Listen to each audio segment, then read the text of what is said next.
What is going on, everyone? Welcome back to the 31 Days of Halloween, and today we are finally going to take a look at Scream Factory's 4K release of Halloween 3 Season of the Witch.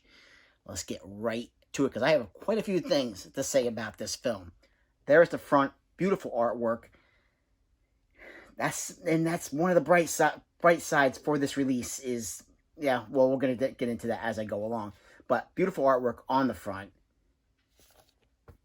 There's the back. As far as special features, we have a new 2021 4K scan of the original camera negative. We have audio commentary with director Tommy Lee Wallace, audio commentary with actor Tom Atkins. Disc number 2, our Blu-ray, 4K scan of the original camera negative, audio commentary, again, with Tommy Lee Wallace, Tom Atkins. Standalone, The Making of Halloween 3 Season of the Witch, featuring Tommy Lee Wallace, actors Tom Atkins, and Stacy Nelkin. Stunt coordinator Dick Warlock, again, he played Shape, Michael Myers, in Halloween 2. We also have Horror's Hollow Ground, revisiting the original shooting locations with host Sean Clark and Tommy Lee Wallace, as well as theatrical trailers, TV spots, and an interview with makeup effects artist Tom Berman. Now, like I said, there's the front. There's the reversible artwork, original poster for the case on the inside. Love this artwork. Again, the artwork is the best thing, for me, the best thing about this film. There's the front. There's the back. And we have our 4K disc and our standard Blu-ray disc. So now, Season of the Witch. Let's talk about Season of the Witch. This is a film that I have not seen since I owned a VHS copy back in, I would say, the very early 90s. And I got from Suncoast Video. And I could not stand this film back in the day. Hated this film. Would never, and I have not watched it again until tonight. It was the first time that I have gone and taken the challenge of checking out Season of the Witch. Is it any better than when I remember it? Oh, I don't hate it as much as I hated it back in the day, because it's more of a comedy, it comes across more of a comedy now. And it's something, again, actually watching this film tonight, my cousin, who you've seen on the channel before, he bought this release as well. And, we were actually talking on the phone the entire time. We were watching the film. We started at the same exact time, and we were just talking about it, throughout the film. And it's, again, and I bring that point up because it's a film that you need to see. It's one of those films you need to see with people or talk with people about when you're watching it. Because this film just has so many issues that I come across. But it can be kind of offset because of the comedic value of this. Probably not taken to be, a comedy, but absolutely comes across as a comedy. Tom Atkins, listen, Tom Atkins is, I'm sure, he's a fine actor in other films. But Tom Atkins has one particular face. Okay, ready? That's pretty much Tom Atkins. Imagine me with with a full-on, early 80s stash, the power of the stash going on in my face. And that's exactly the kind of, emotion, the look you're going to get from Tom Atkins. It's pretty much the same, look. Whether he's fighting, vengeful, robots in this film that are out trying to kill him. Or, he's, cheating on his wife, basically making out with a robot girl. It's same emotion without, throughout the entire film from Tom Atkins. And for that reason, I have to laugh. I really do, because there are certain circumstances in this film that's like, why? Why? Show some emotion, Tom. Come on, you could do it. But the premise to this film, I question what John Carpenter was thinking. Why he was not a fan of making Halloween 2. And how he came up with this one. I mean, really, how he came up with the idea for Season of the Witch. The idea, basically, you have this evil corporation, this older gentleman, who runs the Silver Shamrock Company, making these masks. And basically, the idea, he wants to kill the children. He just wants to take out, there's some kind of I don't even know what kind of evil force is going on here. We have robots, possibly, I don't know. I want to say even maybe some alien stuff going on here. I don't know. But he has, this idea that these masks, the witch, the skeleton, and the pumpkin, these the three main masks in this film, that, these kids are going to wear this. He's going to play this Silver Shamrock song, that, jingle that pops up way, way too much. And John Carpenter makes great music, and I can't see this cannot be, he had to have known that this was a complete and utter joke. This little jingle, that it was just going to be so annoying. I think that was meant to be annoying.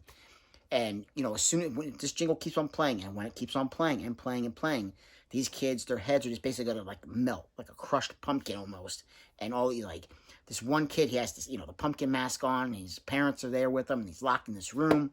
And, this jingle comes on, and the kid, he dies, his head starts kind of like melting, almost like crumbling.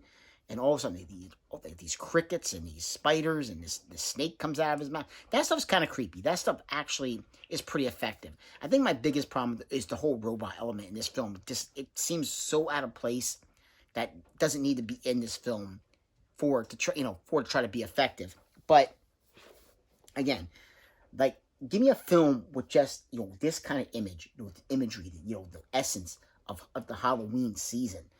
Because again, when Carpenter, there are images, there was photography, there was cinematography done in this film that works. It absolutely does work when it comes to certain shots.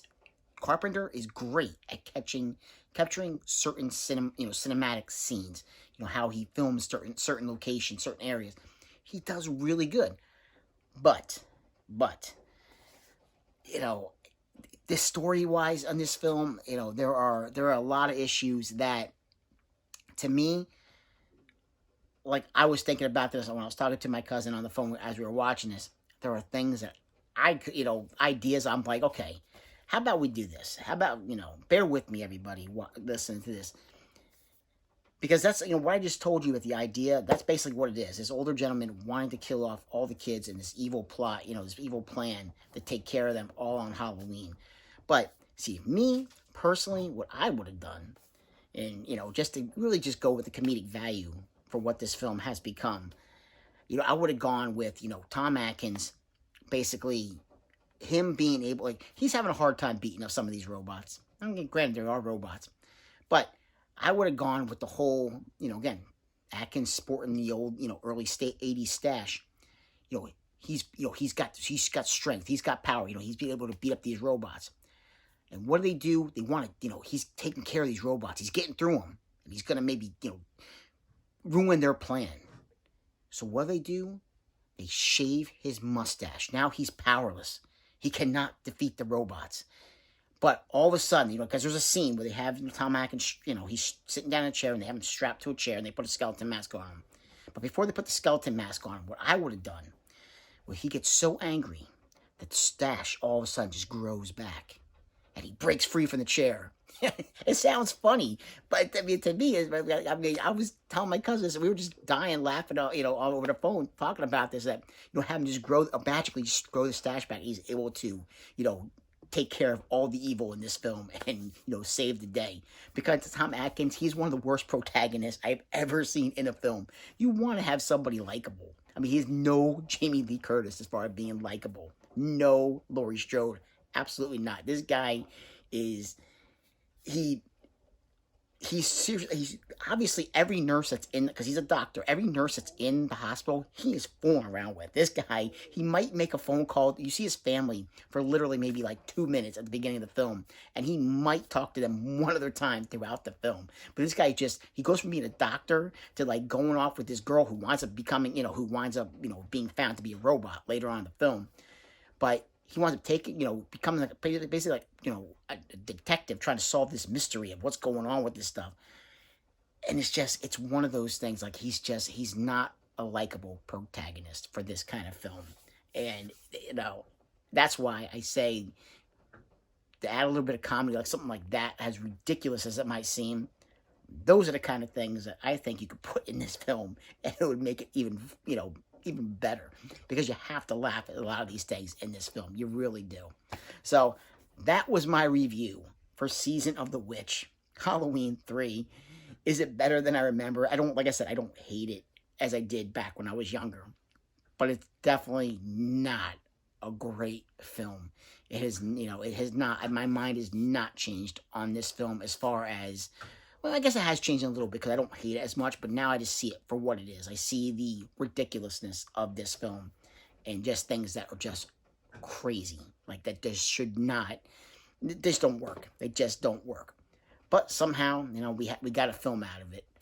But add a little bit of parody to it, and I think, as I say, somebody out there, Tom Atkins is still around. Somebody, get this guy out there, this remake Season of the Witch 3, and let's do it with some comedic value to it. That would be an absolute winner. So, like, subscribe, and comment if you get a chance, and I will catch you in another 31 days of Halloween. Take care.